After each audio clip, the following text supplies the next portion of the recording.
The Devil's Chair, 10 viral hooks that will freak you out. Hey everyone, it's Shane.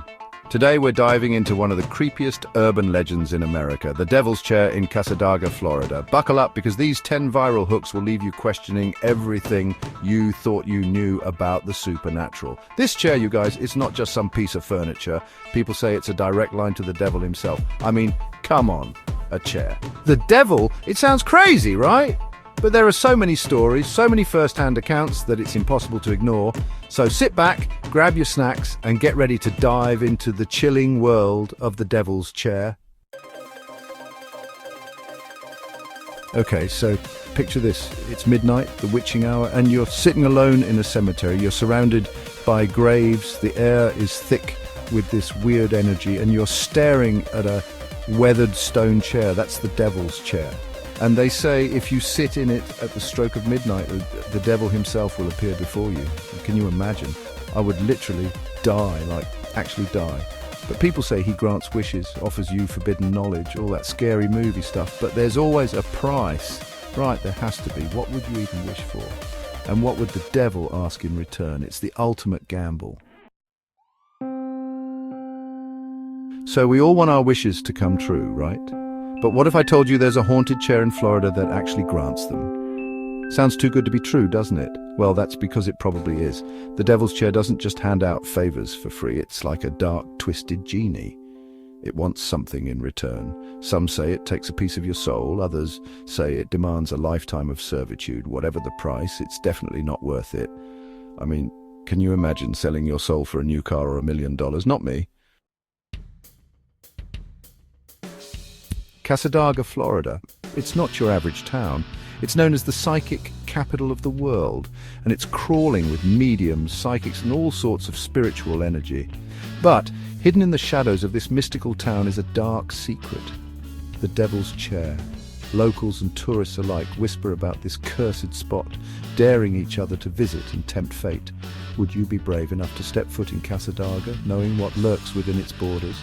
Would you be able to resist the pull of the Devil's Chair? I don't know, you guys. It sounds pretty sketchy to me. Chapter 4. Real portal to hell or total BS. Now, I'm a pretty open-minded guy. I believe in ghosts, aliens, you name it. But the Devil's Chair, that's a tough one, even for me. Is it really a paranormal portal to hell, or is it just another spooky story? There's no denying the creepy vibes surrounding this chair, but is there any real evidence to back it up? Some people swear they felt an evil presence, experienced cold spots, even heard voices. Others think it's all a load of crap. So, what do you believe? Is the Devil's Chair a paranormal hotspot or just a bunch of hype? Let me know in the comments. Chapter 5. The Vanishing Beer Mystery. Okay, this is where things get really weird. People who visit the Devil's Chair often leave offerings like flowers, candles, you know, the usual spooky stuff. But there's one offering that's particularly strange beer. Yeah, you heard me right. People leave unopened beers on the chair and guess what? They vanish. No one knows where they go, who takes them, or why. It's like the devil has a taste for Bud Light. Is it some kind of weird ritual, a peace offering to the Prince of Darkness? Or is there a more logical explanation? I'm stumped, guys. Chapter 6. The Psychic Capital's Darkest Secret, Cassadaga, Florida, a haven for psychics, a place where the veil between worlds feels thin. But beneath the surface of this spiritual oasis lies a chilling secret, a darkness that sends shivers down the spines of even the most seasoned psychics. It's not a ghost, it's not a demon, it's a chair. The Devil's Chair. They say it's a conduit to the underworld, a place where the devil himself holds court. Even in a town renowned for its connection to the spirit world, the Devil's Chair stands out as a source of fear and fascination. Local legends in Cassadaga all agree on one thing: stay away from the Devil's Chair. And if you absolutely have to tempt fate, whatever you do, don't go alone. People who have dared to sit in the chair alone have reported feeling an overwhelming sense of dread, hearing whispers in their ears, even experiencing physical harm. Some say they were never the same again, haunted by whatever evil they encountered in that chair. It's enough to make you want to steer clear, right? I know I wouldn't risk it. Okay, so we've got strange vibes, disappearing beers, and people freaking out after sitting in this chair. It's enough to make even the biggest skeptic wonder if there's something supernatural going on. But can science explain any of it? Are there electromagnetic fields messing with people's heads? Is it all just mass hysteria and the power of suggestion? Or is there something truly unexplainable happening at the devil's chair? I need answers, people!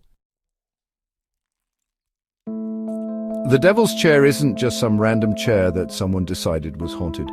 This thing has history. It's been around for centuries, long before the cemetery it sits in was even built. Imagine all the people who have sat in that chair, all the energy it's absorbed over the years.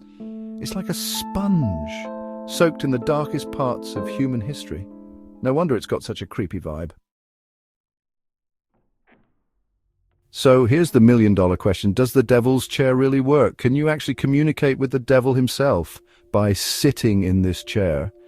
And if you could, would you even want to? Part of me is like, no way, that's insane. But the other part of me, the curious part, the part that loves a good mystery, can't help but wonder, what if it's true? So, what do you think? Would you dare to sit in the devil's chair? After everything we've talked about, the stories, the legends, the unexplained phenomena, would you be brave enough to take a seat? Personally, I'm not sure I could handle it. The thought of coming face to face with pure evil, even if it means getting answers to life's biggest questions, is just too much for me. But hey, I'm curious to hear your thoughts. Let me know in the comments below if you'd be brave enough to sit in the devil's chair. And don't forget to like, subscribe, and hit that notification bell for more spine-chilling stories. Until next time, stay spooky.